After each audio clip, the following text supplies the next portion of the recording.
कृष्णा हरे कृष्णा कृष्णा कृष्णा हरे हरे हरे राम राम राम हरे हरे। जय राधा माधव कुंज बिहारी जय राधा माधव कुंज बिहारी जय गोपी जन वल्लभा गिरिवरधारी जय गोपी जन वल्लभा गिरिवरधारी जय गोपी जन वल्लभा गिरिवरधारी जय गोपी जन वल्लभा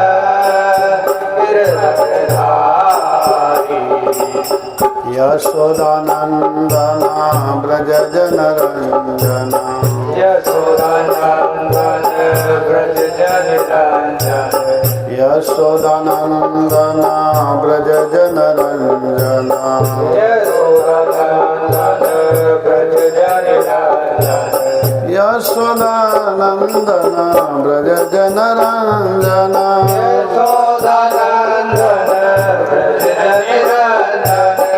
यमुना तीरा बनचारी यमुना तीरा बनचारी यमुना तीरा बनचारी यमुना तीरा बनचारी जय राधा माधव कुंज बिहारी जय राधा माधव कुंज बिहारी जय राधा माधव कुंज बिहारी जय राधा माधव कुंज बिहारी हरे कृष्णा कृष्ण कृष्णा हरे हरे हरे राम राम राम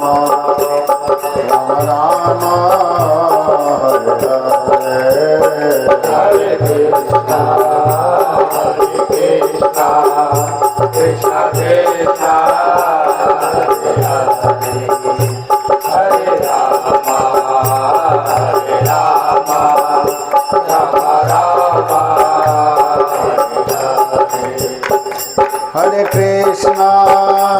हरे कृष्णा कृष्ण कृष्ण हरे हरे हरे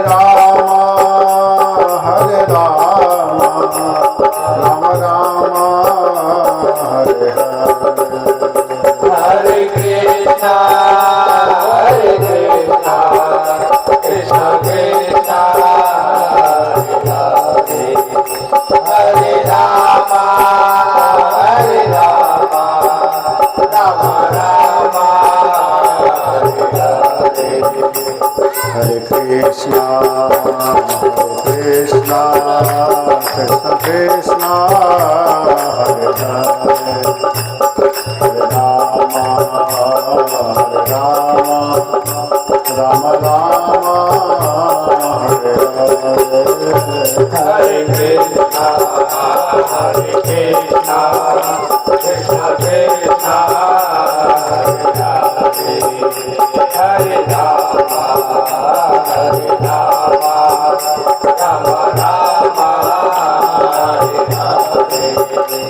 जय राधा माधव राधा माधव राधे जय राधा माधव राधा माधव राधे जय राधा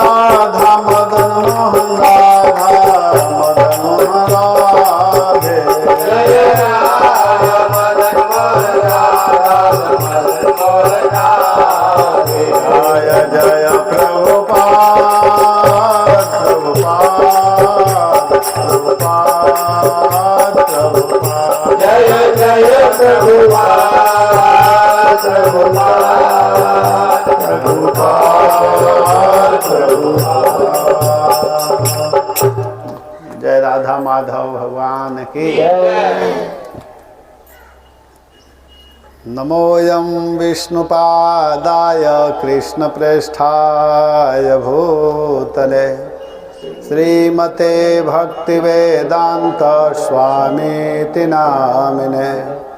नमस्ते सारस्वती देवे गौरवाणी प्रचारिणे निर्विशेष शून्यवादी पाश्चात्य देशतारिणे। ध्येयं सदा परिभवाग्नमभीष्टदोहं तीर्थास्पदं शिवविरिञ्चिनुतं शरण्यं भृत्यार्तिहं प्रणतपालभवाब्धिपोतं वन्दे महापुरुषते चरणारविन्दं। वन्दे महापुरुषते चरणारविन्दं। यं प्रव्रजन्तमनुपेतमपेतकृत्यं द्वैपायनो विरहकातरया जुहाव। पुत्रेति तन्मयतया तरवोऽभिनेदुस्तं सर्वभूतहृदयं मुनिमानतोऽस्मि। जय श्री कृष्ण चैतन्य प्रभो नित्यानंद श्री अद्वैत गदाधर श्रीवासादि गौर भक्तवृंद। हरे कृष्णा कृष्णा कृष्णा हरे हरे, हरे राम राम राम हरे हरे। ओम नमो भगवते वासुदेवाय। ओम नमो भगवते वासुदेवाय। ओम नमो भगवते वासुदेवाय।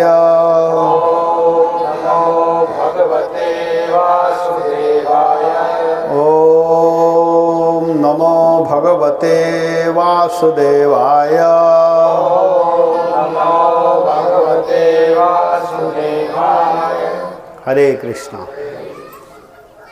अकारण करुणा वरुणालय भगवान श्याम सुंदर के कृपा से हम सभी लोग यहाँ पर उपस्थित हुए हैं।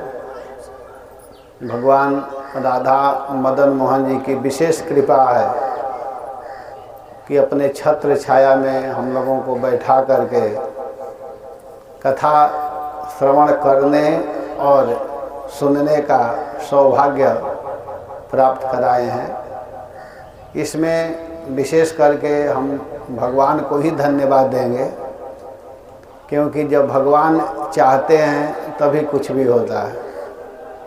बिना भगवान की इच्छा से कुछ भी नहीं होता है। तो यहाँ पर भगवान की विशेष कृपा है इस गांव के ऊपर कि यहाँ भागवत कथा प्रत्येक वर्ष आयोजन किया जाता है। और यहाँ के भक्तों को भी धन्यवाद है जो कि उत्साहित होकर के इस आयोजन को कराते हैं।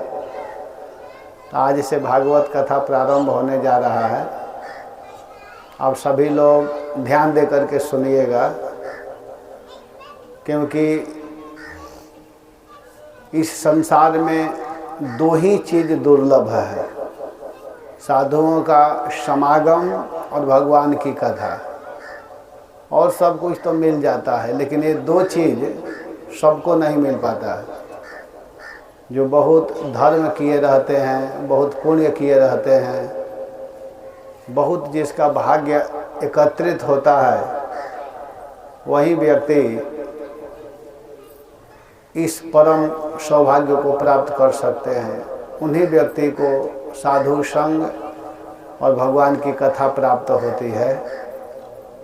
तो आप लोग जेन केन प्रकारेण भाग्यशाली हैं, जैसे भी हो। क्योंकि यह कथा बड़े बड़े देवताओं के लिए भी दुर्लभ है। सुराणाम अपि दुर्लभा, बड़े बड़े देवता लोग भी इसके लिए तरसते हैं। जिस कथा को आप लोग सुनने के लिए जा रहे हैं, इसी कथा को सुनने के लिए बड़े बड़े लोग तरसते रहते हैं, लेकिन नहीं मिल पाती है कथा। लेकिन यहाँ के लोग बड़े भाग्यशाली जीव हैं जो कि सुन रहे हैं। तो यहाँ बहुत सुंदर हम लोग प्रसंग चालू करने जा रहे हैं। भागवत में अनेकानेक प्रसंग है और सब अपने आप में महत्वपूर्ण है, लेकिन जो यहाँ पर कथा हम करने जा रहे हैं इसके ऊपर प्रभुपाद जी ने 26 दिन तक प्रवचन किया था। हम लोग के इस्कॉन के जो संस्थापकाचार्य हैं ऐसी भक्ति वेदांत स्वामी श्री प्रभुपाद, कुंती महारानी के प्रसंग, जो कुंती महारानी का स्तुति है, केवल स्तुति पर 26 दिन प्रवचन किए थे। तो यहाँ बहुत दिव्य चर्चा की जाएगी, आप लोग ध्यान दे करके सुनिएगा। ऐसे प्रसंग सच पूछिए तो जो एकदम सीरियस भक्त हैं उन्हीं के लिए होता है। जनरल श्रोता क्या समझेंगे, लेकिन फिर भी मैं अपने लिए इसको कहने का प्रयास करूंगा और आप लोग भी सावधान होकर के सुनिएगा। मैं प्रायः करके कथा करता रहता हूँ और जहाँ जाता हूँ कथा करने के लिए वहाँ के लोगों से ही पूछता हूँ कि आप क्या सुनेंगे, और जो कहते हैं उसी को मैं सुनाता हूँ। अपनी इच्छा से कुछ भी नहीं करता हूँ, सब जगह मैं पूछता हूँ। तो ज़्यादा करके लोग संपूर्ण भागवत की कथा सुनना चाहते हैं, कहते हैं कि संपूर्ण भागवत की कथा सुनाइए, क्योंकि आजकल सब जगह संक्षेप में सब लोग कथा सुनना चाहते हैं।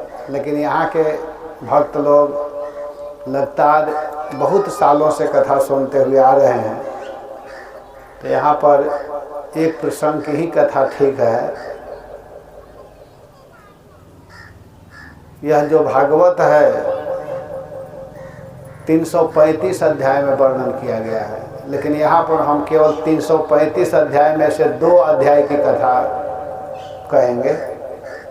प्रथम स्कंद के 7वां अध्याय और 8वां अध्याय, 2 अध्याय की कथा होगी। भागवत में 335 अध्याय है, जानना चाहिए। कम से कम मोटा मोटी समझ लीजिए आप लोग। यह जो भागवत है संपूर्ण भागवतम में 335 अध्याय है। कितने अध्याय हैं?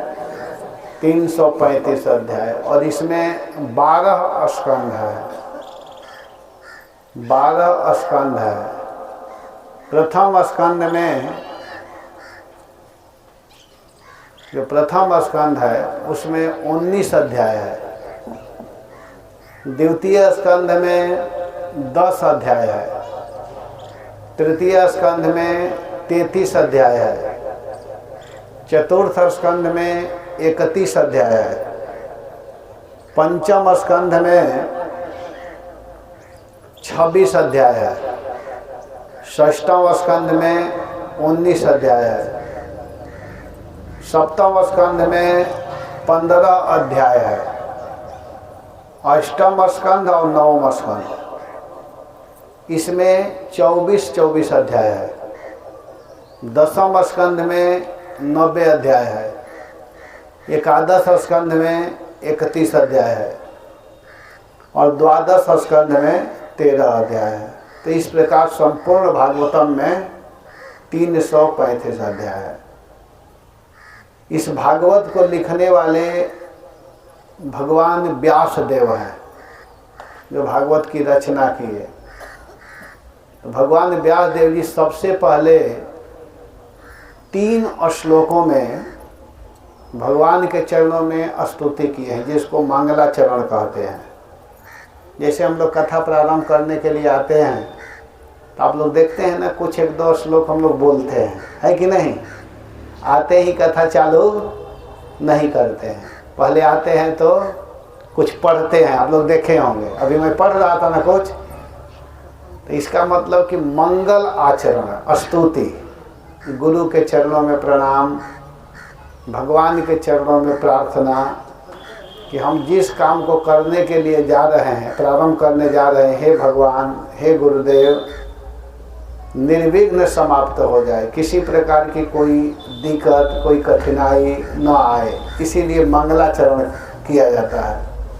मंगल आचरण, जब शुरू में ही मंगल व्यवहार करेंगे, शुभ आरंभ करेंगे, तभी निर्विघ्न कथा समाप्त होती है।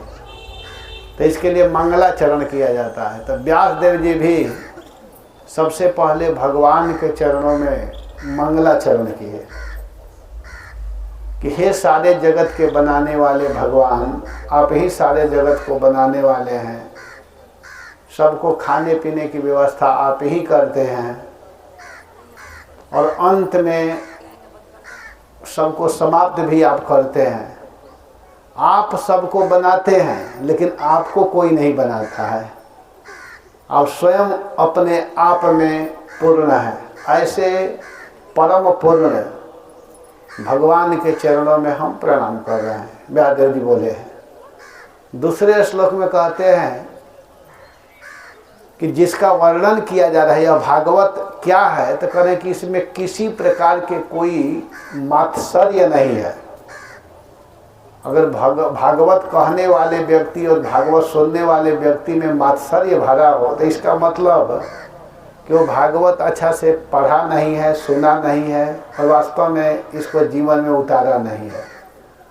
भागवत कहने वाले व्यक्ति के हृदय में राग, द्वेष, ईर्ष्या, ये सब नहीं होना चाहिए। और सुनने वाले के भी भीतर, अगर वास्तव में भागवत को जो सुन लेगा ध्यान दे करके, तो उसके भीतर से सब गंदगी समाप्त हो जाते हैं। भागवत जो है कपट से रहित है, इसमें किसी प्रकार का कोई मात्सर्य है ही नहीं, बिल्कुल विशुद्ध है, प्योर है, शुद्ध है। और कह रहे हैं कि इसकी यह विशेषता है भागवत की कि अगर कोई सुनने की इच्छा कर लेता है, अभी सुना भी नहीं है, लेकिन सच्चे हृदय से उसके मन में यह भाव हो कि मुझे भागवत सुननी है,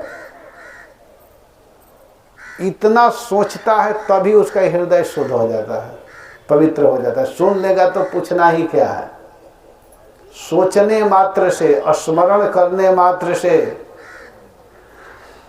हृदय शुद्ध होता है, और शुद्ध होते ही जहाँ शुद्ध हो जाता है उसी जगह पर भगवान आते हैं। भगवान गंदगी में नहीं आते हैं।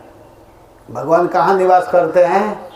जो शुद्ध स्थान होता है, जो पवित्र स्थान होता है, जो साफ सुथरा होता है, वहीं पर भगवान आते हैं। इससे भी हम लोगों को समझना चाहिए कि भगवान को बुलाना है तो अपने घर को भी शुद्ध रखना पड़ेगा, अपने वस्त्र को भी शुद्ध रखना होगा, अपने मन को भी शुद्ध रखना होगा, और भोजन पानी को भी शुद्ध रखना होगा। सब कुछ पवित्र करना पड़ेगा। भगवान को बुलाने के लिए ये शुद्ध कैसे होंगे?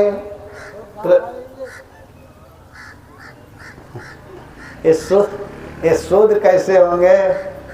तो सुनने से, भगवान के नाम बोलने से। कोई सोचेगा कि कैसे पवित्र किया जाएगा, कैसे शुद्ध किया जाएगा, तो इसके लिए एक उपाय है। क्या है?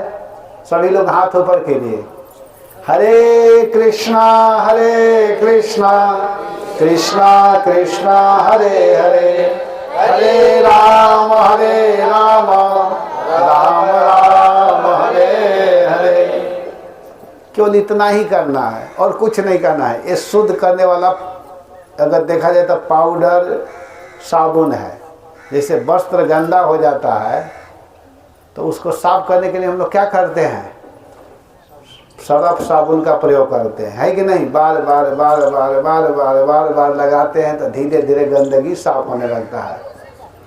अब किसी का कपड़ा गंदा हो गया हो और वो कहे कि अरे तो साफ नहीं होगा, क्या इसको धोया जाए? नहीं, बार बार धोएंगे तो साफ हो जाता है। इसी तरह हृदय को शुद्ध करने वाला अगर कोई पाउडर है, कोई सर्फ है, कोई साबुन है, तो वो है भगवान का पवित्र नाम। भगवान का नाम पवित्र है, इसी से हम शुद्ध हो सकते हैं। तो इसको करना चाहिए। और ये सब जब करने लगेंगे बार बार, तो फिर समझिए कि मन में अब ये सब नहीं रहेगा। राग, द्वेष, ईर्ष्या, कपट, क्रोध, लोभ, मोह, मत्सर, माया, ये सब दूर होने लगता है। सबको दूर करने वाला एक ही औषधि है, एक ही दवाई है, उसका नाम है भगवान का नाम। तीसरे श्लोक में कहते हैं व्यासदेव जी, यह भागवत है कैसा? तो कहते हैं कि यह एक दिव्य फल है, यह बहुत सुंदर फल है, ये पका हुआ फल है। और इसमें थोड़ा भी कोई वस्तु ऐसा नहीं है जिसको फेंका जा सके। इसमें गुठली भी नहीं है, इसमें छिलका भी नहीं है। ये बहुत सुंदर फल है। और इसको खाना नहीं है, इसको क्या करना है? पीना है। पीबत भागवतम, इस भागवत का पान करना है। कितने बार पीना है? हम लोग तो 7 बार पी लिए, 10 बार पी लिए, 15 बार पी लिए। सिसौली में तो पता नहीं कितने बार पी चुके हैं। सबसे पहले गुरु महाराज 3 बार पिला करके गए हैं, है कि नहीं? कितने बार गुरु महाराज आए थे? 3 बार।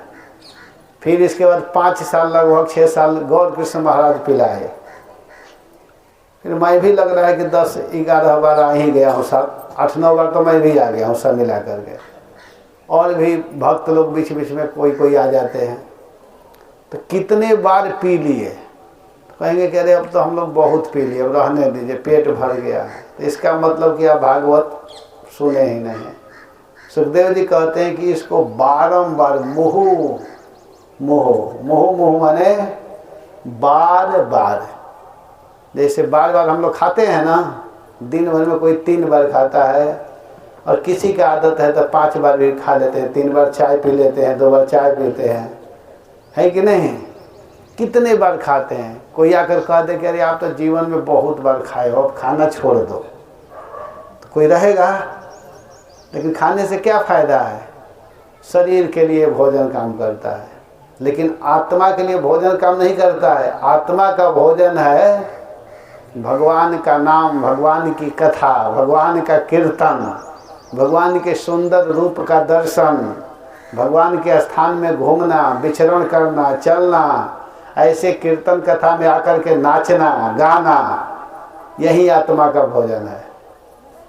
इसी से आत्मा प्रसन्न होता है। बहुत ऐसे महात्मा हैं कि कुछ भी नहीं खाते हैं और जीते रहते हैं। जीने का एक उपाय है केवल भगवान का नाम। अगर कोई नाम गाने लगे तो उसको भोजन पानी अच्छा नहीं लगता है, और खाते भी हैं तो उतना खाते हैं जितना से उनका काम चल जाए, बहुत ज़्यादा नहीं खाते हैं। तो इन 3 श्लोकों में व्यासदेव जी ने सब कुछ बता दिया। मंगलाचरण है त्रिविध प्रकार, वस्तु निर्देश आशीर्वाद नमस्कार। तो इन सब बातों का वर्णन करते हुए फिर आगे के प्रसंगों में जो कथा सुनने वाले हैं शौनक आदि ऋषि, 88,000 ऋषि जो हैं, नैमिषारण्य में बैठ करके यज्ञ कर रहे थे, हवन यज्ञ चल रहा था। उसी समय एक संत का आगमन हुआ जिनका नाम है सूत गोस्वामी। जब सूत गोस्वामी आए तो उनको देख करके जितने महात्मा थे, सन्यासी महात्मा लोग, सब खड़े हो गए। सभी लोग खड़े हुए, सूत गोस्वामी को बैठाया गया। इसके बाद उन सभी महात्माओं के जो आचार्य थे, जो गुरु थे, जिनका नाम है शौनक जी, बहुत वृद्ध महात्मा थे, आचार्य थे, उनके सब शिष्य लोग थे।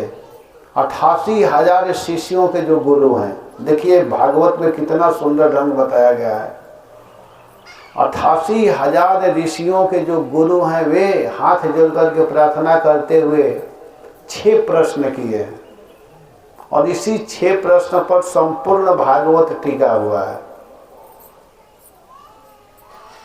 पहला प्रश्न करते हैं कि मनुष्यों का परम श्रेय क्या है। सभी शास्त्रों का कह रहे हैं कि मनुष्यों का कर्तव्य क्या है, मनुष्यों को क्या करना चाहिए, मनुष्य किस लिए इस संसार में आए हैं, ये पहला प्रश्न है। परम उद्देश्य क्या है मनुष्य जन्म लेने का।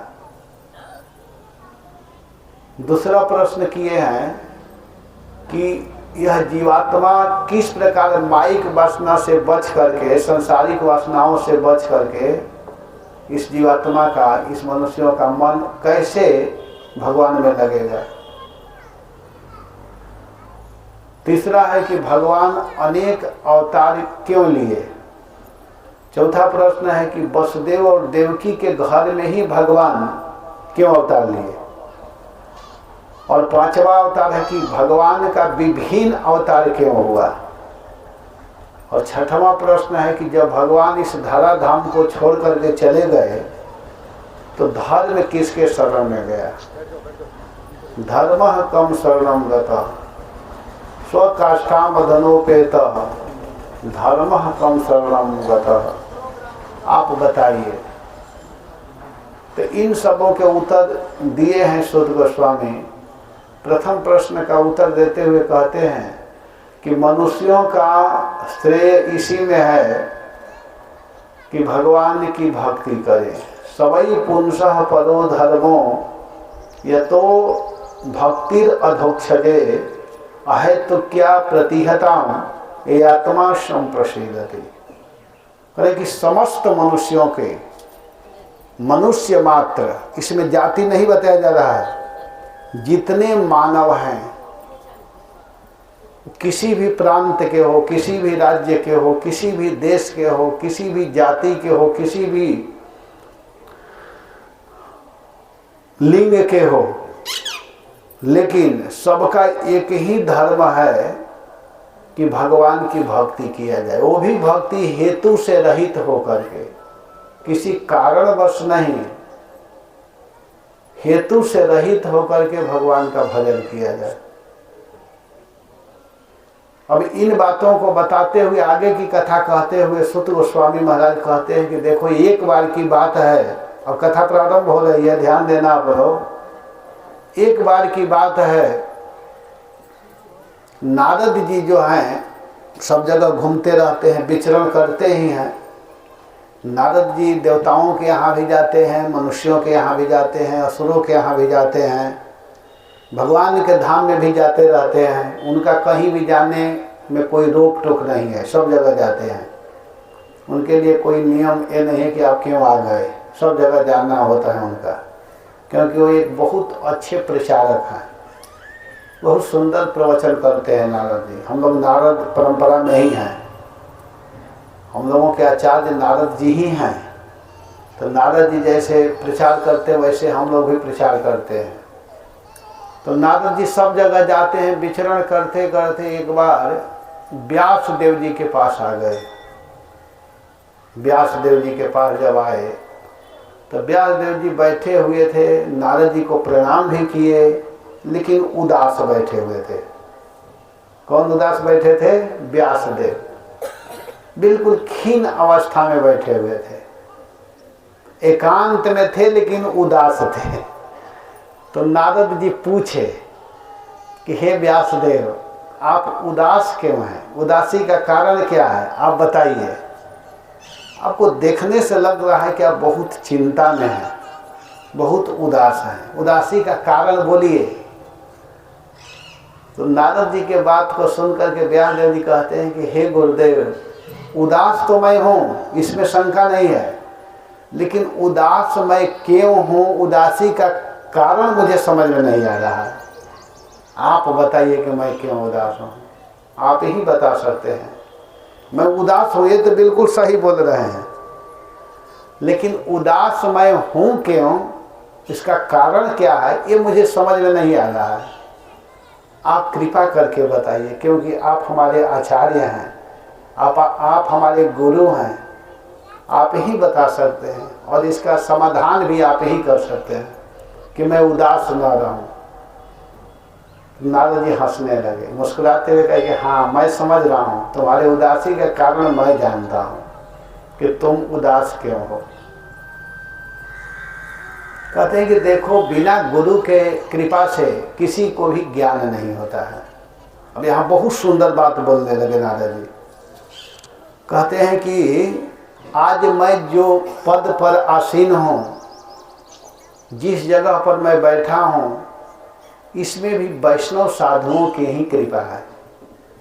गुरु जब प्रसन्न होते हैं तो अपने जीवन में कैसे भगवान को प्राप्त किए हैं, कैसे आगे बढ़े हैं, उसको बताने लगते हैं गुरु लोग सबसे नहीं कहते हैं, लेकिन जिस पर खुश होते हैं तो गुह्य से गुह्य बात बताने लगते हैं।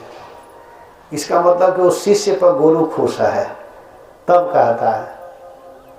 कहते हैं कि देखिए, बिना साधु, बिना भगवत कृपा के बिना, महात्माओं की कृपा के बिना प्रसन्न होना और भगवान को प्राप्त करना बड़ा मुश्किल काम है। कहते हैं कि मुझे अनुभव है, मैं भी एक समय दासी का पुत्र था। मेरी माँ दासी थी। अपने जीवन के विषय में लगे बताने। कहते हैं कि मेरी माँ दासी थी, महात्माओं के आश्रम में रहती थी, और मैं उस समय 5 साल का छोटा बच्चा था। मैं भी माँ के साथ रहता था। हमारी माता जी सेवा करती थी आश्रम में, झाड़ू पोछा, गायों की सेवा, जो भी आश्रम का सेवा है उसको करते थे। और मैं महात्माओं के बीच में छोटा बच्चा था, बैठा रहता था। महात्मा लोग कीर्तन करते थे, वहाँ भी मैं बैठता था। महात्मा लोग जब प्रसाद खाते थे तो मुझे भी खाने के लिए देते थे।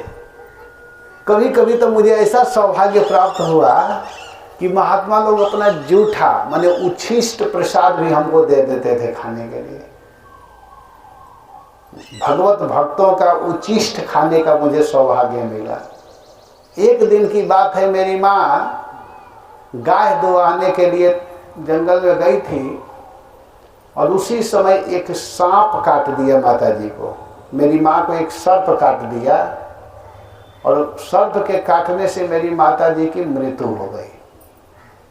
और जब माँ मृत्यु को प्राप्त हुई तो मैं बहुत प्रसन्न हुआ। नारद बोल रहे हैं, मैं छोटा था लेकिन मुझे दुख नहीं हुआ, क्योंकि मैं महात्माओं के बीच में रहता था, महात्माओं का संग किया था, साधुओं के साथ रहता था, उनके प्रवचन को सुना था। तो मुझे एक तरह से खुशी हुई। खुशी किस लिए हुई कि माँ थी तो थोड़ा सा बंधन भी था मेरे ऊपर। अब चलिए, माता जी का शरीर पूरा हो गया और मैं पूरा मुक्त हो गया, और मुझे भजन करने का अच्छा सौभाग्य प्राप्त हुआ। कुछ दिन तो मैं आश्रम में रहा, इसके बाद अब वहाँ से मैं चल दिया। जब वहाँ से चला तो चलते चलते जंगल में था, घना घोर जंगल में चल रहा था। चलते चलते जाते मैं थक गया, और एक वृक्ष के नीचे मुझे थकान होने के कारण थोड़ा बैठा तो नींद आ गई। पूरा मैं नहीं सोया था और न पूरा जगा था, सुषुप्त अवस्था में मैं था। उसी समय मुझे ऐसा दर्शन हुआ, इतनी सुंदर भगवान दर्शन दिए। मैं भगवान का दर्शन किया साक्षात, बहुत सुंदर भगवान का रूप का मैं दर्शन किया।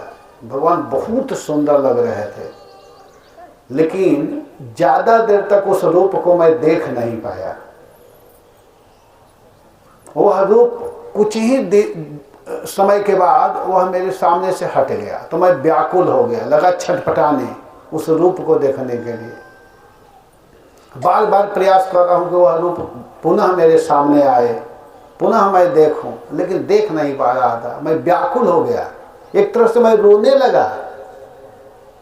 माँ के जाने से मैं नहीं रोया, लेकिन भगवत रूप जब हमारे सामने से हटा तो मुझे व्याकुलता छा गई। मैं बिल्कुल दुख के कारण व्याकुल हो गया। उस समय एक शब्द सुनाई दिया मुझे। शब्द यह सुनाई दिया कि बेटा तुम निराश मत हो, तुम अब मेरा दर्शन इस जीवन में नहीं कर पाओगे, लेकिन इस जीवन के बाद तुमको एक स्पेशल जीवन मिलेगा और फिर तुम हमेशा मेरा दर्शन करते रहोगे, चिंता मत करो।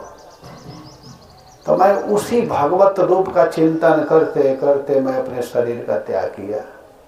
और जब मेरा शरीर छूटा तो इस बार जो मैं आया हूँ आपके सामने मेरा रूप खड़ा है। मैं ब्रह्मा के पुत्र बन करके आया और उसी साधु वैष्णवों के कृपा से आज मैं सर्वत्र भगवान के नाम का प्रचार करता हूँ, प्रवचन करता हूँ, भगवान के सुंदर लीलाओं का दर्शन करता हूँ और दूसरे को बताता भी हूँ। इतना कह करके नारद जी क्या कहना चाह रहे हैं? नारद यह कहना चाह रहे हैं कि हे व्यासदेव, तुमको भी वैसा ही करना चाहिए। इतना कह करके नारद जी अब समझा रहे हैं व्यासदेव जी को। कहते हैं कि देखो, तुमको इसलिए मैं बता रहा हूँ कि तुमने भी जीवन में बहुत संघर्ष किया है, तुमने बहुत ग्रंथों की रचना किया है, बहुत शास्त्र लिखे हो, अच्छे अच्छे ग्रंथों की रचना किए हो, बहुत मेहनत किए हो, परिश्रम किए हो, लेकिन उस परिश्रम से कोई मतलब नहीं रहा। तुम ग्रंथ तो बहुत लिख दिए, इतिहास लिखे हो, महाभारत लिखे हो, पुराण लिखे हो, उपनिषद लिखे हो, लेकिन भगवान का जिस रूप में वर्णन होना चाहिए उसमें नहीं है। शास्त्र तो बहुत लिख दिए हो, काम बहुत किए हो, मेहनत बहुत किए हो, लेकिन हमारे समझ से जिस रूप में भगवत महिमा का वर्णन होना चाहिए वही नहीं कर पाए हो। तुम एक ऐसी ग्रंथ की रचना करो, एक ऐसा शास्त्र लिखो जिसमें केवल भगवान की महिमा हो। समझ में आ रहा है ना नारद जी क्या सिखा रहे हैं व्यासदेव जी को? व्यासदेव जी बहुत काम किए थे जीवन में।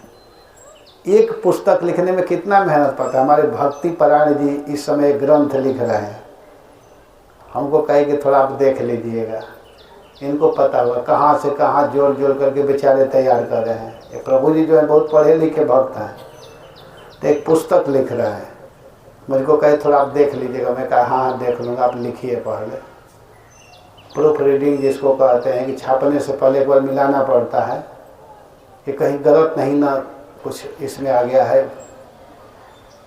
बताइए, एक पुस्तक लिखने में इतना मेहनत है। व्यासदेव जी तो बहुत पुस्तक लिख दिए, बहुत ग्रंथ लिख दिए, और आज के लोग भी बहुत लिखते हैं। एक बार मैं मथुरा में गया था, एक काम था, तो एक वकील के पास गया था मथुरा के। तो एक वकील के पास गया, उसके जब ऑफिस में गया तो मैं देखा बहुत बड़ा ऑफिस था, उसमें इतना मोटा मोटा किताब रखा हुआ था। और वो किस चीज़ का था? केवल झूठ कैसे बोलना है कैसे झूठ बोल करके केस को जिताना है, एक भी उसमें सच बात नहीं होगा। और उसको सारा को पढ़ा है, उसको एक एक चीज़ पता है कि इस केस को कैसे झूठ ला करके फंसा दिया जाए, इसको कैसे किया जाए। बताइए, झूठ पढ़ाई में कितना दिमाग लगाते हैं, तो हम लोग को सच पढ़ने में क्या दिक्कत है? कम से कम रोज नहीं तो 2 घंटा 2.5 घंटा तो जरूर पढ़ना चाहिए, है कि नहीं? और जिसको नहीं पढ़ने आता है तो नियम बनाए कि 2 घंटा हम कथा सुनेंगे ही किसी भी हालत में।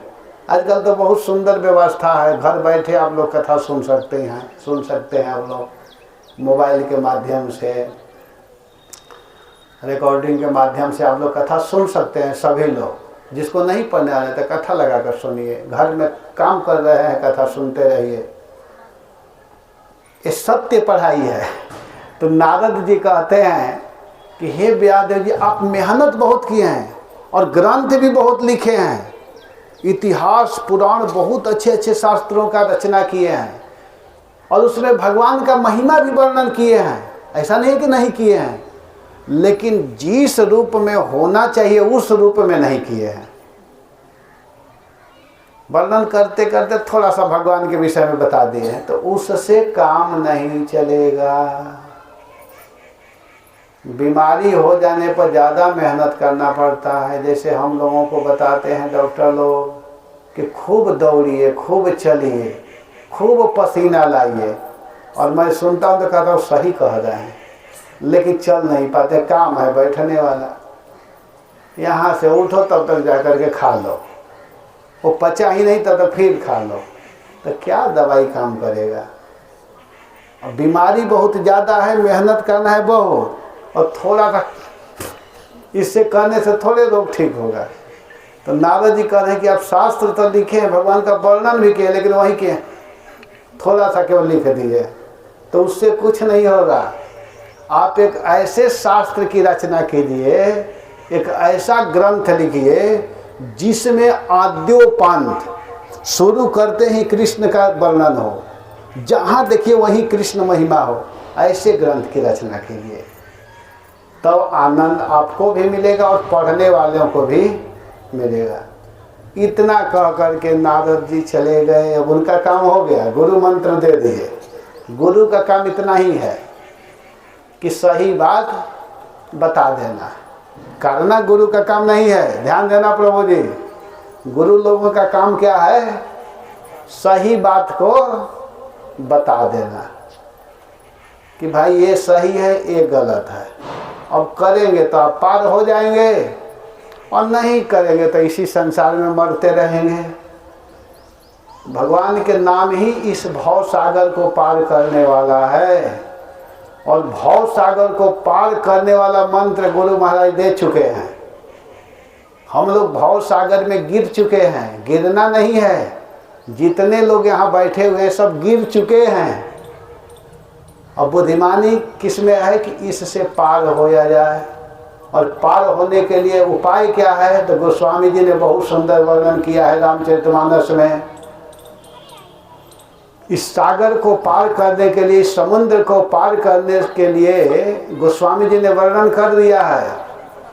क्या है? क्या वर्णन किया है कि देखिए, अगर कोई भगवान के नाम को गाने लगता है तो यह भव सागर सूख जाता है।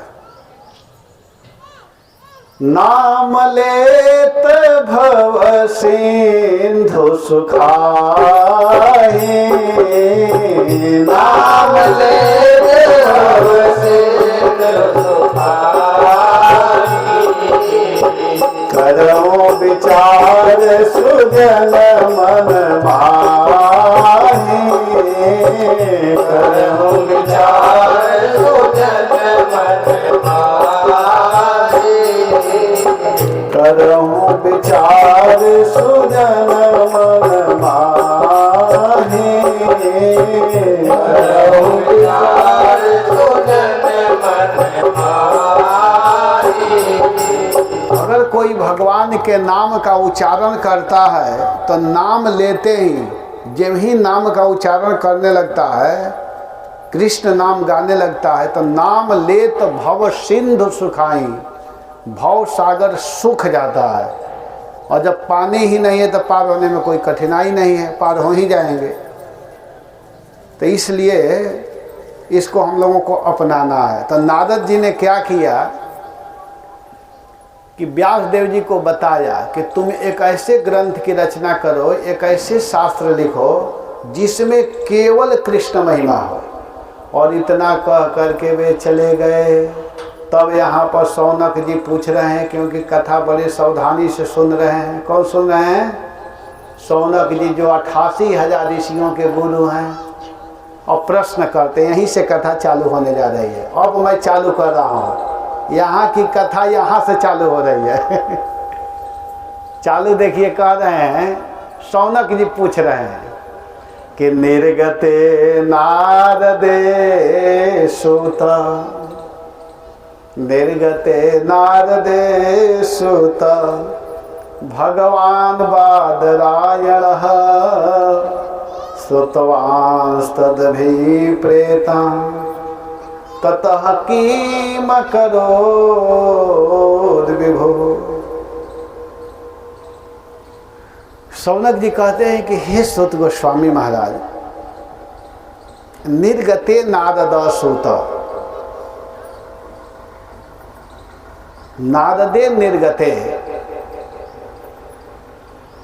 जब नारद जी चले गए,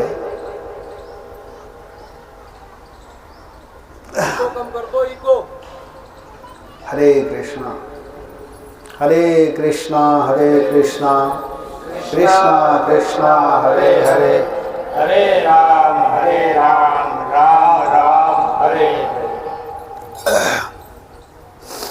कह रहे हैं कि नारदे निर्गते, देवर्षि नारद जी के चले जाने पर तदभि प्रेतम श्रुतवान, उनके अभिप्राय उपदेश को सुन करके, जो नारद जी ने बोला था, उनके जो प्रवचन था उपदेश, उसको सुन करके विभु भगवान बादरायण, ज्ञान आदि में जो परिपूर्ण है, विभु, विभु का अर्थ है कि जो ज्ञान से परिपूर्ण है। व्यासदेव जी में ज्ञान का भंडार भरा हुआ है, उनमें ज्ञान की कमी नहीं है। ज्ञान से जो परिपूर्ण, विभु माने जो व्यापक, ज्ञान से परिपूर्ण भरपूर, बादरायण, भगवान बादरायण, भगवान बादरायण, भगवान व्यासदेव जी किम अकरोत, किम माने क्या, अकरोत माने किए। जब नारद जी चले गए उपदेश दे करके, तब भगवान व्यासदेव जी क्या किए, अब कृपा करके हमको बताइए। मैं सुनना चाहता हूँ, मैं सुनने के इच्छुक हूँ, मैं जानना चाहता हूँ। भगवान आप कृपा करके हमको बताइए कि भगवान बादरायण, भगवान व्यासदेव जी, जिनके भीतर ज्ञान आदि भरा हुआ है, वो भगवान क्या किए। कितना सुंदर प्रश्न है। शौनक जी सुनना चाहते हैं कि नारद जी तो बहुत सुंदर उपदेश किए कि तुम एक ऐसे ग्रंथ की रचना करो, आप सब कुछ किए हो, लेकिन जो करना चाहिए वही नहीं किए हो। हम लोग बहुत मेहनत करते हैं, बहुत कुछ करते हैं, लेकिन जो करना होता है उसी को नहीं करते हैं, और जो करना चाहिए उसी को नहीं करते, इसीलिए हम लोग को 0 नंबर मिलता है। गोस्वामी जी ने कहा है कि राम नाम का अंक है, सब साधन है शून्य। भगवान का जो नाम है वह अंक है, 1 2 3, 1 2 3, इसको अंक बोलते हैं। भगवान के नाम ले रहे हैं तो अंक आपको मिल रहा है, और इसके अतिरिक्त जो भी साधन है वो सब शून्य है। और कह रहे हैं, बाद में कहते हैं कि नाम गए कछु हाथ नहीं, नाम रहे 10 गुण। अगर आप सुबह उठे और उठ करके काम में लगे गए, भगवान का नाम नहीं लिए, तो शून्य बैठ गया। एक काम किए 1 0, दूसरा काम किए दूसरा 0, तीसरा काम किए तीसरा 0, तो शून्य, शून्य बराबर क्या मिलता है, शून्य।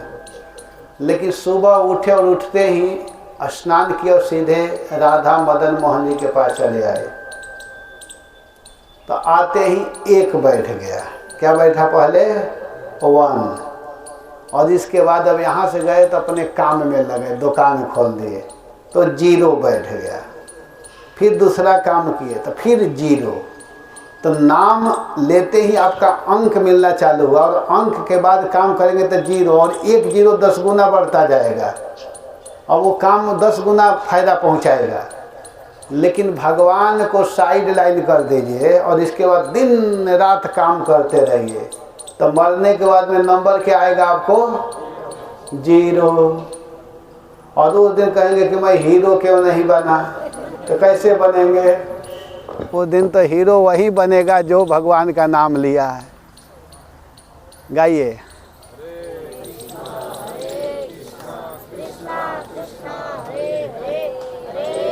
हरे कृष्णा हरे।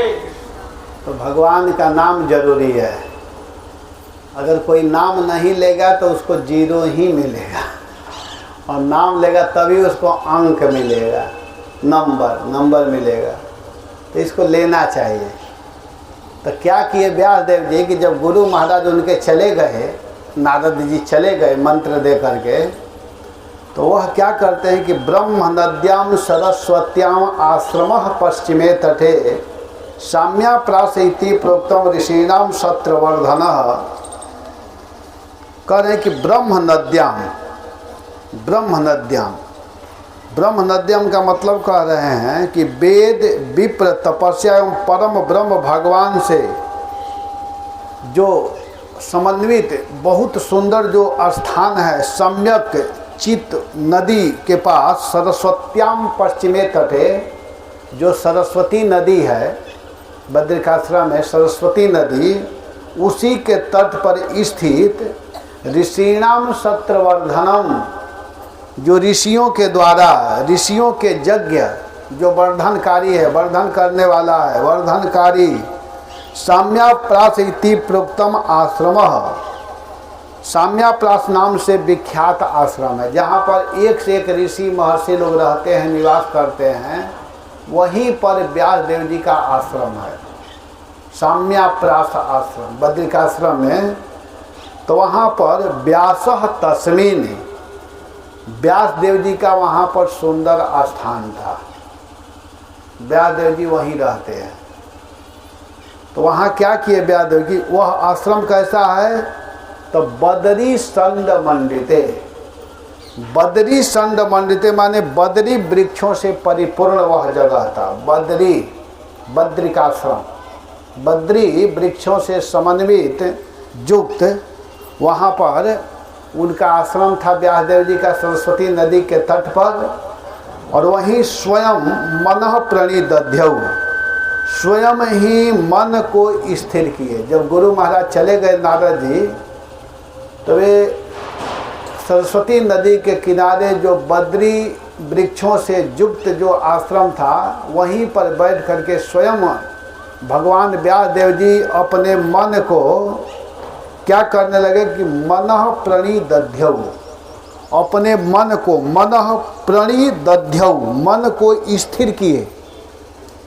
जब तक आप अपने मन को स्थिर नहीं करेंगे, एकाग्र नहीं करेंगे, तो भगवान को समझ पाना बड़ा मुश्किल है। मन को शांत करना पड़ेगा। तो मन शांत कैसे होगा, तो उसकी व्याख्या करते हुए कह रहे हैं कि भगवान के लीलाओं का चिंतन करने लगे। मन को एकाग्र करने का उपाय क्या है कि भगवत लीला का चिंतन करना। भगवान जो लीला किए हैं, आप लोग जैसे कथा सुने हैं, भगवान ब्रज में बहुत लीला किए हैं, तो उन लीलाओं को बार बार बैठे बैठे सोचना चाहिए कि भगवान कितने बड़े दयालु हैं। जब 6 दिन के थे तो पूतना जैसे राक्षसी आई थी उनको मारने के लिए, थोड़ा विचार तो करो। पूतना नाम की राक्षसी आई थी जिसका शरीर बहुत विशाल था, और उनको पता भी है, भगवान जानते भी है कि यह राक्षसी मारने के लिए आई हुई है, और जानते हुए भी उससे प्रेम कर रहे हैं। उसको वह स्थान दिए जिस स्थान को बड़े बड़े संत महात्मा प्राप्त करते हैं, जिस जगह को प्राप्त करने के लिए साधु लोग ध्यान करते हैं, उस स्थान को भगवान ने उस राक्षसी को दे दिया। कितने बड़े कृपालु हैं, कितने बड़े दयालु हैं। उसका चिंतन करना, उसका बार बार मनन करना, भगवान के लीलाओं का अनुचिंतन। अनुचिंतन माने बार बार, अनु उपसर्ग है, तो उपसर्ग है माने चिंतन ही नहीं। चिंतन का मतलब एक बार, जैसे हम लोग अभी चर्चा किए, बस थोड़ा सा दिमाग गया फिर हटा लिए, नहीं, उसी पर बार बार आना, एक ही बात को बार बार कहना, बार बार सोचना। और बार बार क्यों सोचा जाता है कि बार बार जब करेंगे तभी आपके दिमाग जो है उसमें जितने गंदगी बैठा हुआ है वो सब हट करके साफ होता है। करत करत अभ्यास के जड़मती होत सुजान, रसरी आवत जात थे शिल्पे पड़त निशान। पत्थर जो होता है, इस उदाहरण को आप लोग याद रखिएगा, सुने हैं लेकिन ध्यान दीजिए कि यह कहा गया कि एक विद्यार्थी था जिसका नाम था वरदराज। नाम सुने हैं? आप सुने हैं नाम? नहीं सुने हैं? वरदराज नाम का एक विद्यार्थी था। तो उसके माता पिता पढ़ने के लिए उसको स्कूल में भेज दिए, एडमिशन करा दिए, लेकिन वो बहुत कमज़ोर विद्यार्थी था। इतना कमज़ोर था कि प्रत्येक साल फेल करता था। और पीछे पीछे के लड़के आ करके आगे निकल गए। वो मान ली उसके नाम जो प्रथम कक्षा में या द्वितीय कक्षा में लिखा होगा उसी में था, और पीछे पीछे के लड़के आ करके आगे निकल गए। और भाई वो स्कूल तो बढ़ नहीं रहा है, लेकिन उसका उम्र तो बढ़ रहा था, बढ़ते बढ़ते बहुत बड़ा हो गया था। और छोटे छोटे लड़के आगे जा कर के सब हंसते थे उस पर। और बड़ा लड़का अगर छोटा स्कूल में हो तो लोग स्वाभाविक हंसेंगे, तो हंसते थे। तो एक दिन गुरु महाराज उसको कहे, वरदराज को, कि बेटा वरदराज देखो, तुम्हारे भाग्य में विद्या नहीं है। लग रहा था कि जब ब्रह्मा जी विद्या दे रहे थे, बुद्धि दे रहे थे, तो उस समय तुम लग रहा था कि सो गया था, इसलिए तुम नहीं याद कर पा रहे हो, नहीं पास हो पा रहे हो। तो बेटा समय बर्बाद करने से क्या फ़ायदा है, तुम अपने अब घर चले जाओ। पहले के बच्चे गुरुकुल में जाकर के पढ़ते थे, हॉस्टल में रहते थे, जैसे आज के हॉस्टल में ऐसे गुरुकुल में रहते थे। तो बेटा हमारे समझ से यहाँ समय बर्बाद करना ठीक नहीं है, तुम यहाँ से चले जाओ। और क्या किए कि उसको खाने के लिए कुछ चाना, कुछ सत्तू दे दिए कि तुम रास्ते में जाओगे, भूख लगेगा, घर दूर है, चले जाना। और वरदराज क्या किया कि उसको ले करके चल दिया। सुबह चला, अब सब स्कूल वालों को पता चल गया था लड़कों को कि अब वो अपने घर जा रहा है। तो जब जा रहा था, जाते जाते जाते जाते दोपहर का समय हुआ, बेचारा पैदल चल रहा था। अब उसको भूख लगी, जंगल में एक कुआं दिखाई दिया। वृक्ष के नीचे बैठ करके पहले तो कुआं के पास गया, पानी निकाला, हाथ धोया, पानी पिया, चाना खाया, थोड़ा विश्राम किया। लेकिन देखा क्या, देखा कि कुआं से जब पानी निकाल रहा था तो देखा कि कुआं पत्थर का बना हुआ था, लेकिन रस्सी आने जाने के कारण, बार बार रस्सी घिसने के कारण वह पत्थर में गड्ढा हो गया था।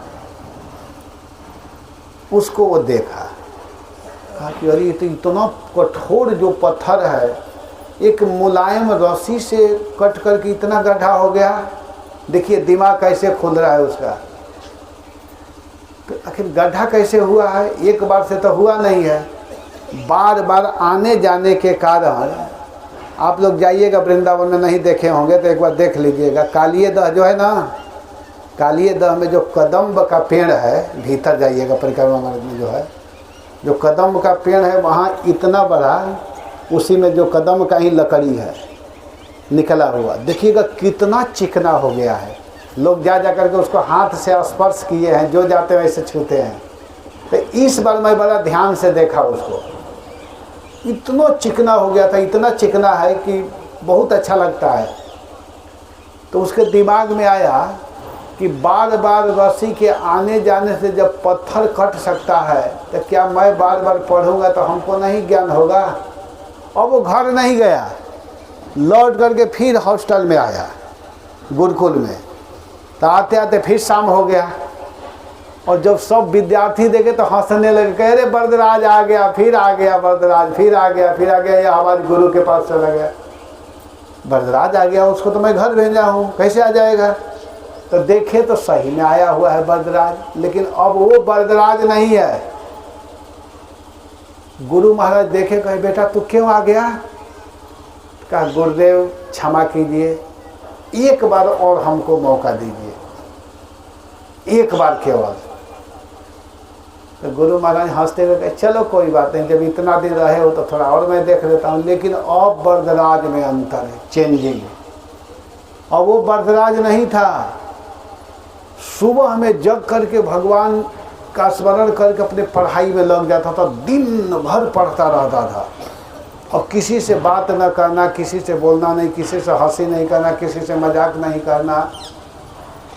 और इतना अध्ययन किया, इतना अध्ययन किया कि अब सबसे टॉप। और वही लघु सिद्धांत कौमुदी को लिखा है, जो व्याकरण है लघु सिद्धांत कौमुदी, उसकी रचना किया, इतना बड़ा विद्वान हो गया। तो करत करत अभ्यास के जड़मती होत सुजान, रसरी आवते जातते शिल्पे पड़त निशान। तो केवल एक बार चिंतन करने से थोड़े भगवान आ जाएंगे। भगवान कोई हंसी मजाक खिलौना नहीं ना है कि उनको भी मूर्ख बनाने के लिए लोग चल देते हैं। संसार को तो मूर्ख बनाते ही हैं, भगवान को भी मूर्ख बना रहे हैं, लेकिन भगवान थोड़े बनने वाले हैं। भगवान को प्राप्त करने के लिए अनुचिंतन, अनुचिंतन का मतलब है बारंबार, ये ध्यान देना, भगवान के लीलाओं का बारंबार स्मरण करना। कभी कभी लगता होगा कि क्या ये लोग बार बार वृंदावन जाते हैं, एक ही जगह को घूमते रहते हैं, परिक्रमा करते हैं। एक दिन कर लिए ना, कुछ लोग है कि एक ही स्थान को 3 बार करते हैं, कोई 2 बार करते हैं, कोई 1 बार करते हैं, कोई महीना में करते हैं, कोई साल में करते हैं। और जो भक्ति में नहीं उनको लगता है कि क्या वहाँ रखा हुआ है। ये लोग भागते हुए मंदिर में जाते हैं, ओम नमो भगवते सुनते ही पंडाल में भागते हुए आने लगते हैं। जिसको चस्का लग गया है वो इसको नहीं छोड़ना चाहता है, इसी को कहता है। और जिसको नहीं लगा, अरे एक ही कथा को बार बार ये कहते हैं। मैं अभी 2 दिन परसों दिन कथा कर रहा था खुर्जा में, फिर यहाँ आया। मैं सोच लूँ कि अरे इस कथा को तो मैं वहाँ कहीं दिया हूँ, अब कहने की क्या जरूरत है।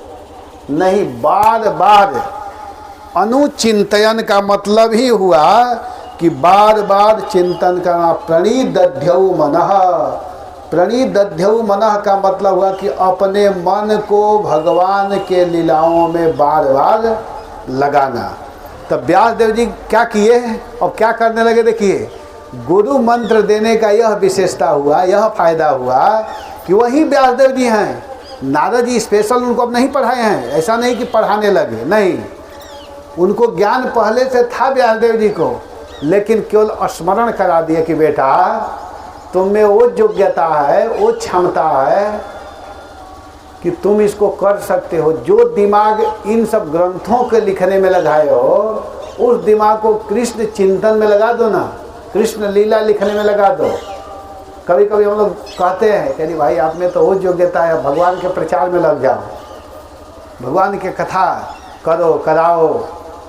इसका मतलब ये नहीं हुआ कि अपने फायदा के लिए। अगर वो भगवान की कथा की व्यवस्था करेगा तो महीनों उसका दिमाग होगा कि कैसे भागवत की तैयारी करनी है, भागवत को कैसे अच्छा से अच्छा किया जाए। तो इसमें सोचना ही भक्ति है। भगवान के कथा का प्लान करें, जैसे आज हम लोग इस पंडाल में बैठे हुए हैं, तो ये मत समझिए कि आज भर में यह पंडाल बन गया। इस पंडाल को बनाने के लिए महीनों चिंतन करना पड़ा कि कैसे पंडाल बनाना है, कैसे लोगों को जोड़ना है, कैसे इसकी व्यवस्था किया जाए, किन किन भक्तों को एकत्रित किया जाए। यही भक्ति है, इसी को अनुचिंतन कहते हैं। यही अनुचिंतन हुआ, ये नहीं कि बस। और कथा के बाद में भी अनुचिंतन कि भाई अब इस पंडाल को कैसे वहाँ भिजवाया जाए, तो ये भगवान का कार्य है। और इसको होने के बाद फिर दूसरे जगह भाग गए, तो इसको करना ही भक्ति है। तो व्यास देव जी क्या किए, नारद जी के चले जाने पर इस तरह अपने मन को लगा दिए। बहुत सुंदर। सत्रवर्धनम साम्याप्रास, साम्याप्रास आश्रम किसको कहते हैं, जहाँ सांसारिक वासना को दबाने वाला वह जगह है, वहाँ सांसारिक वासना है ही नहीं। स्थान का महत्व माने बहुत सुंदर वह स्थान है। सत्रवर्धन, लीला कथा का सत्र वहाँ सतत चल रहा था, जहाँ पर लीला कथा ही होती है, ऐसे जगह पर व्यास देव जी थे। तो आगे की कथा बहुत बढ़िया है, इसको मैं जल्दी नहीं कह पाऊँगा, समय हो गया ना, इसलिए मैं बंद कर देता हूँ। आज करें, ठीक है। हरे कृष्णा कृष्णा कृष्णा हरे हरे, हरे राम राम राम हरे हरे। तो यहाँ कह रहे हैं विश्वनाथ चक्रवर्ती पाजी बहुत सुंदर अर्थ लिखते हैं। अर्थ लिखते हुए कहते हैं कि ब्रह्म नदी ब्रह्म नद्याम, ब्रह्म नद्या मतलब ब्रह्म नदी माने वेद, ब्राह्मण और तपस्या से समन्वित अथवा परमेश्वर से संबंधित नदी को ब्रह्म नद्याम कहते हैं। ब्रह्म नद्याम का मतलब ही है कि जहाँ पर वेद की चर्चा होती हो, जहाँ बड़े बड़े वैष्णव ब्राह्मण का निवास हो, जहाँ तपस्या युक्त साधु महात्मा, जहाँ पर केवल ब्रह्म चर्चा माने भगवत चर्चा जहाँ पर हो, वैसे वह शुद्ध स्थान था। तो उस साम्याप्रास स्थान में, साम्याप्रास मतलब जहाँ सांसारिक वासनाओं को दबा देने वाला स्थान, जैसे कुरुक्षेत्र हुआ, धर्म क्षेत्र इत्यादि, इस स्थान का बड़ा महत्व होता है। जब महाभारत युद्ध होने वाला था तो धृतराष्ट्र को भय था, कह रहा है कि धर्म क्षेत्रे कुरुक्षेत्रे समवेता उत्सव माम कह पांडवा चैव किम कुर्वत संजय। हे संजय, तुम यह बताओ कि धर्म क्षेत्र में युद्ध होने जा रहा है और हमारे लड़के धर्म से युक्त हैं नहीं, तो वहाँ क्या हुआ। तो इस तरह यहाँ पर वर्णन कर रहे हैं कि उस जगह पर सत्रवर्धन लीला कथा का सत्र सतत चल रहा था। सत्रवर्धना, कहीं कहीं कोई स्थान होता है ना कि जहाँ पर महात्मा लोग जा कर के भजन साधन करने लगते हैं। जैसे नारद जी जब जंगल में जा रहे थे तो जंगल में जब गए तो उनको एक बहुत सुंदर स्थान दिखाई दिया और उस स्थान को देख करके उनके मन में आया कि हमको यहाँ तपस्या करना चाहिए। अपने मन को उस जगह पर जाते ही नारद जी भगवान में लगाने लगे। वो जगह ही ऐसा था, उस स्थान पर जाते ही स्वाभाविक भजन करने का मन करने लगता है। कुछ ऐसा स्थान होता है कि जहाँ व्यक्ति जाते हैं तो उनका मन स्वाभाविक भगवान में लगने लगता है, और कुछ जगह ऐसा है कि वहाँ जाते ही मन इधर उधर विचलित होने लगता है। इसी को कहते हैं कि साम्याप्रास। साम्याप्रास जगह ही ऐसा है जहाँ सदैव भगवत चिंतन होता हो। जैसे नारद जी ने जब जंगल में गए थे तो वहाँ बहुत सुंदर नदी को देखे। हिमगिरि गुहा एक यति पावनी। हिमगिरि गुहा में एक सुंदर पवित्र स्थान दिखाया नारद जी को, और वहाँ क्या देख रहे हैं कि वह समीप सुरसरी सुहावनी। वहाँ गंगा जी बह रही है, सुंदर धार बह रहा है। आश्रम परम पुनीत सुहावा।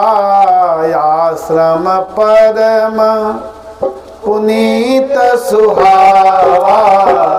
देख देव ऋषि मनयति भावा। देख देव ऋषि मनयति भावा। देख देव ऋषि मनयति भावा। देख देव ऋषि मनयति भावा। आश्रम परम पुनीत सुहावा। आश्रम परम पुनीत सुहावा। देख देव ऋषि मनयति भावा।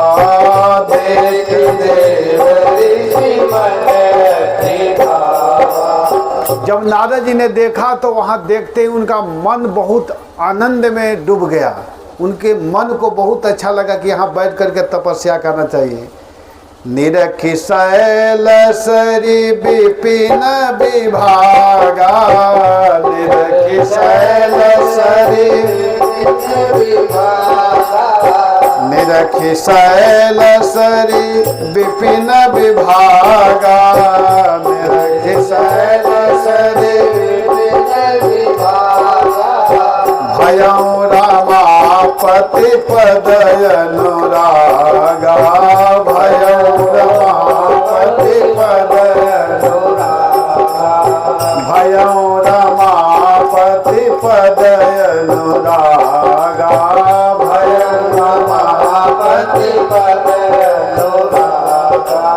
जब नारद जी ने उस स्थान को देखा तो उनका मन स्वाभाविक भगवान के चरणों में लगने लगा।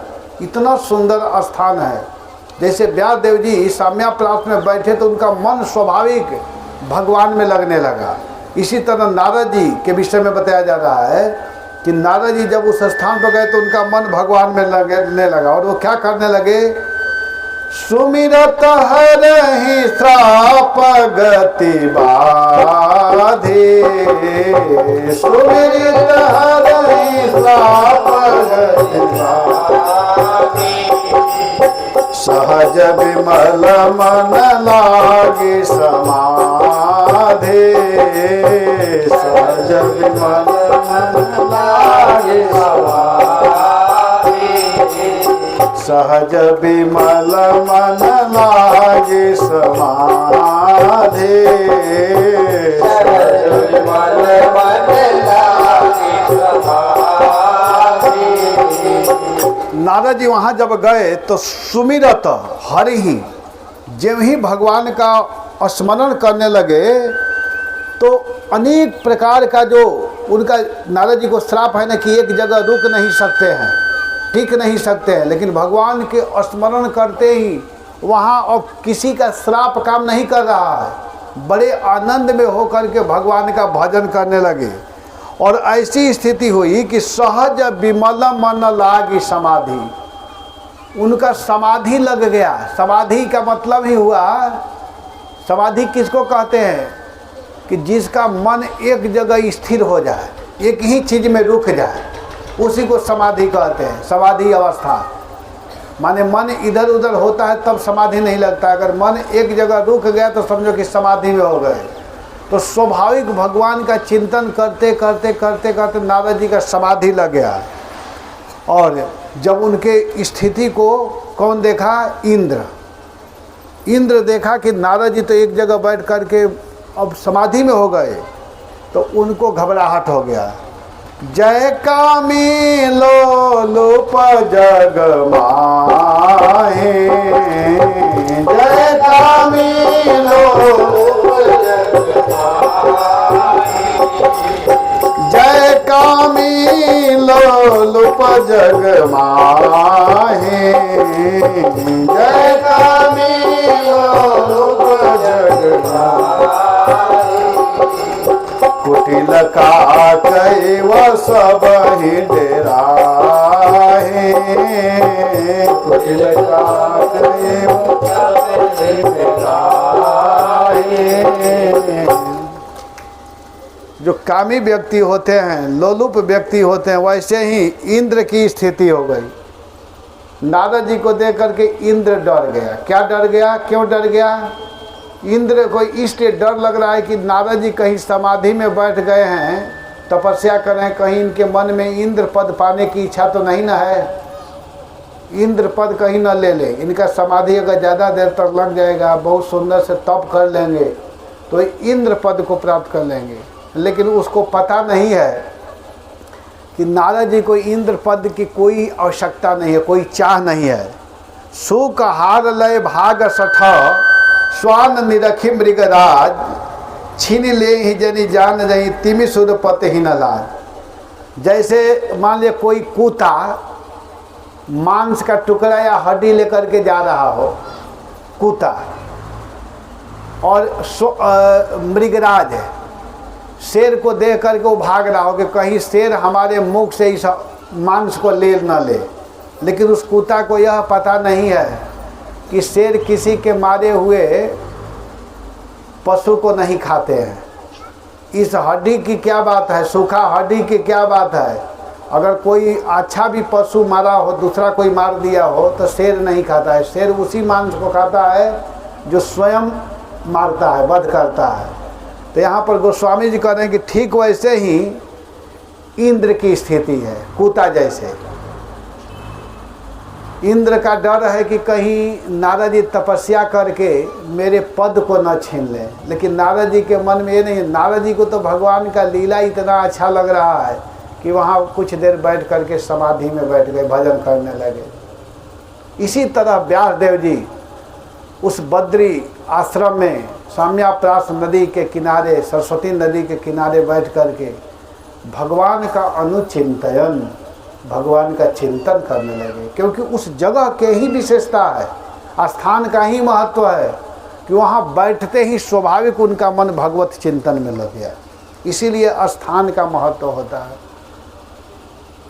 अच्छा स्थान का चयन करना चाहिए। अगर कभी रहना है, घर मकान भी बनाना है, तो अच्छा परिवार, अच्छा पड़ोसी को देखना चाहिए कि जहाँ रहने से भक्ति भजन में कोई दिक्कत ना हो, कोई समस्या ना हो, कोई विघ्न ना आवे। 3 दोष बड़ा भयंकर होता है, अन्न दोष, संग दोष और भूमि दोष। अगर गलत लोगों का अन्न खाएंगे मन खराब हो जाएगा, गलत लोगों के संग में रहेंगे वैसा ही आपके ऊपर रंग चढ़ने लगेगा, और गलत जगह में रहेंगे तो ऐसा ही मानसिकता। इसलिए सही स्थान का चयन करना चाहिए, सही लोगों का चयन करना चाहिए। ये सब हम लोगों को अभ्यास करना है, सीखना है। तो अब नारद जी जब चले गए थे तो अब व्यास देव जी क्या किए कि अपने मन को, स्वाभाविक उनका मन भगवान के चिंतन में लगने लगा। भक्ति योगे न मनसी सम्यक प्रणिहिते मले अपश्यत पुरुषम पूर्वम मायाम च तदुपाश्रयम। कह रहे सुत गोस्वामी कि हे शौनक आदि ऋषियों, जानते हो उस स्थान पर अनुचिंतन करते ही भक्ति योगे न सम्यक, भक्ति के प्रभाव से समुचित रूप से, भक्ति का ऐसा प्रभाव था कि उन्होंने समुचित रूप से, माने सम्यक प्रकार से, सम्यक रूप से अमले प्रणिहिते, विशुद्ध मन के समाहित हो जाने पर, उनका मन विशुद्ध हो चुका था, मन बिल्कुल शुद्ध हो गया था, और समाहित हो जाने पर अर्थात निश्चल समाधि प्राप्त होने पर, निश्चल समाधि को प्राप्त जब हो गए तो मनसी, मन में व्यास देव जी ने क्या किया, भगवान व्यास देव जी ने मन में, अपने मन में पूर्णम पुरुषम च, और भगवान परम पुरुष जो है, परम पुरुष स्वयं भगवान कृष्ण को परम पुरुष कहते हैं कृष्ण को, तो उनके मन में अब स्वाभाविक कृष्ण का रूप दिखाई देने लगा। कृष्ण को देख रहे, परम पुरुष पूर्ण पुरुषम च, पूर्ण पुरुष स्वयं भगवान कृष्ण को, और कृष्ण के बाद क्या देख रहे हैं कि तद अपाश्रयाम मायाम अपश्यत। सबसे पहले तो भगवान कृष्ण को देखे, भगवान का दर्शन किए, और इसके बाद में क्या देखते हैं कि कृष्ण के आश्रय में रहने वाली जो माया है, तद उपाश्रय, कृष्ण के आश्रय में रहने वाली माया को, मायाम अपश्यत अर्थात बहिरांगा माया शक्ति को देखे। पहले पूर्ण पुरुष भगवान को देखे, इसके बाद में भगवान के अधीन रहने वाली जो माया है उसका दर्शन किए। देख रहे हैं कि भगवान कितने सुंदर, इसके बाद माया को देख रहे हैं कि देखिए भगवान की माया कैसे काम कर रही है, उसको देख रहे हैं। मायाम चेती, माया का दर्शन किए। वो माया कैसे है, भगवान के बिल्कुल विपरीत। भगवान जो है माया से अतीत हैं, और माया कैसी है कि भगवान के बिल्कुल विपरीत है, विपरीत काम करने वाले हैं। उसको देखे, माया का दर्शन किए।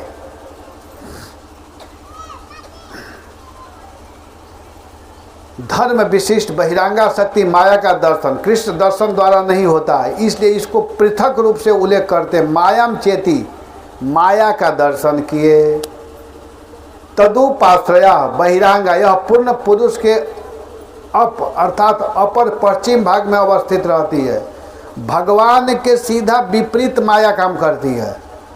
भगवान इधर काम करते हैं तो सीधा देखिए ऐसा है, ये भगवत है तो इधर माया है, बिल्कुल विपरीत।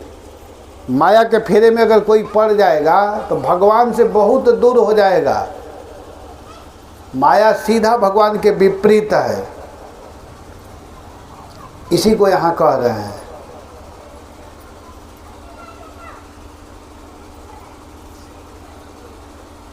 माया क्यों ऐसे पीछे रहती है? क्योंकि उसको लज्जा आती है कि भगवान के पास जो है, भगवान की जो शक्ति है, भगवान का जो कार्य है, भगवान का जो भजन करते हैं वो माया से बिल्कुल दूर रहते हैं। लेकिन मैं जो काम करती हूँ एकदम इसका विपरीत करती हूँ, इसीलिए लज्जित होने के कारण भगवान के पिछले भाग में वह स्थित होती है। अगर कोई व्यक्ति किसी से शर्म करता है, लज्जा करता है, तो उस व्यक्ति के सामने नहीं आता है। तो उसको व्यासदेव जी ने देखा। पहले तो भगवान को देखे कि भगवान कितने सुंदर हैं, भगवान के भजन करने वाले, भगवान के भक्ति करने वाले लोग कितने आनंद में हैं। और ठीक इसके बाद विपरीत माया का दर्शन किए कि देखो माया के फेरे में पड़ करके जीव कैसे भटक रहे हैं, माया जीवों को कैसे भटका रही है। जो माया के आश्रय में है वो व्यक्ति कैसे सुखी हो सकता है, कैसे खुश हो सकता है, उसका दर्शन किए। यया सम्मोहित जीव आत्मानं त्रिगुणात्मकम परोपि मनुते नर्थम तत्कृतम चाभिपद्यते। यया सम्मोहित जीव, जिस माया द्वारा सम्यक मोहित, उस माया के द्वारा मोहित होकर के जीव क्या होते हैं कि परह अपि, अपने स्वरूप को भूल जाते हैं। जीव का जो स्वरूप है, जीवेर स्वरूप है कृष्णेर नित्यदास, जीव का स्वरूपगत धर्म है भगवान की दासता, कृष्ण की सेवा, उससे बिल्कुल अलग हो जाते हैं। अप्राकृत मायातीत होते हुए भी अपने को त्रिगुणात्मकम मनुते च, तीनों गुणों के कार्य देह मानता है। माया से अतीत जीव है, लेकिन माया के फेरे में माया से सम्मोहित होकर के, भ्रमित होकर के जब माया के फेरे में पड़ जाता है तो वह व्यक्ति अपने को देह मान लेता है, जो कि वह देह नहीं है, लेकिन अपने को देह मान लेता है। और मैं देह हूँ, इस धारणा में होकर के तत्कृतम अनर्थम प्रतिपद्यते, देह के अभिमान से उत्पन्न संसार दुख रूप अनेक अनर्थों को प्राप्त करता है, भोगता है। वह अपने को देह मान लेता है कि मैं यह हूँ, यह मेरा परिवार है, यह मेरा स्वजन संबंधी है, ऐसे मान करके वह अनर्थों को प्राप्त करता है, अनर्थ को ही प्राप्त करता है।